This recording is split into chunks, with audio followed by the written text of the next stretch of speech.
few weeks back, I wrote an article about the Devil May Cry port which hit the Nintendo Switch last year alongside Devil May Cry 2. Devil May Cry 2 we won't talk about as I don't want to get myself all upset. In that article, I praised it for being the best way to play the original Devil May Cry in 2020. So, when I was generously given a copy of the latest port in the franchise, Devil May Cry 3 Special Edition to review, I was more than excited to jump back into what many see as the best game in the series and one of the best hack and slash adventure games of all time. Damn it! You guys totally wrecked my shop, and I haven't even named it yet! You're gonna pay for that.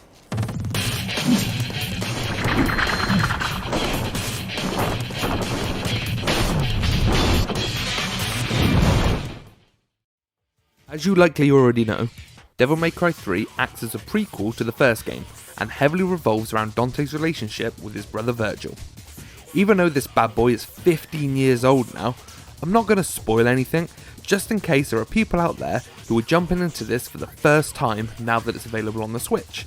And jumping in is something I'd highly recommend, whether you've already played this or not. Just like the first two ports, Devil May Cry 3 hasn't exactly been given a new lick of paint. In fact, when it comes to visuals, it's the exact same version that came with the PS3 and Xbox 360 collection. The major difference this time around, however, is that Capcom have decided to include some extra features which they did not do with the original two Switch ports. My favourite addition being that you can now flip between styles, Trickster, Swordmaster, Gunslinger and Royal Guard, on the fly in a much similar fashion to the way Dante does in last year's Devil May Cry 5. This small tweak completely changes up the way you play and sets this version apart from the original and the HD collection. There'll be a few purists out there who may be screaming at the screen right now about how this change makes the game easier. Well, yes, it does. But fear not, as you still have the option to play the original version where you choose your style at the beginning of every mission. This feature is a much welcome addition in my eyes, especially for players who may just want a bit of fun with Devil May Cry 3 again and don't fancy the difficult task which the game presents in its original form. No doubt you've got some fun planned for me. Right, Virgil? Capcom have also included local co-op to the popular Bloody Palace mode, meaning you can now take on waves upon waves of demons side by side with your best bud playing as both Dante and Virgil. Both these new additions were a pleasant surprise, especially given that the other two Switch ports were identical to the HD collection in every way. Plus, with this being the special edition version of the game, we once again get to play the main story as Virgil after completion, which was always fun. It really feels as if Capcom have gone out their way to make DMC3 on the Switch the definitive version of the title and give returning players a reason to jump back into their favourite Devil May Cry game.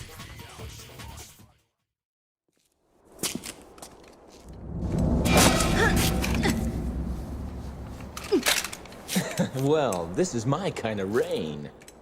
No wonder the sky looks so funny today. Let me go!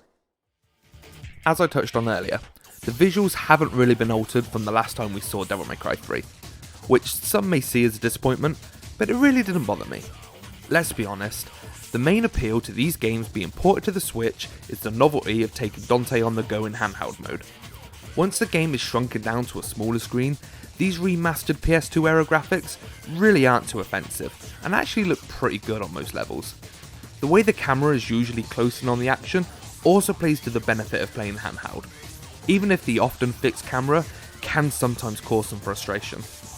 The only problem I really had was that the cutscenes still haven't had the same attention and treatment as the main game, and when the story is as good as this one, that's a real bummer.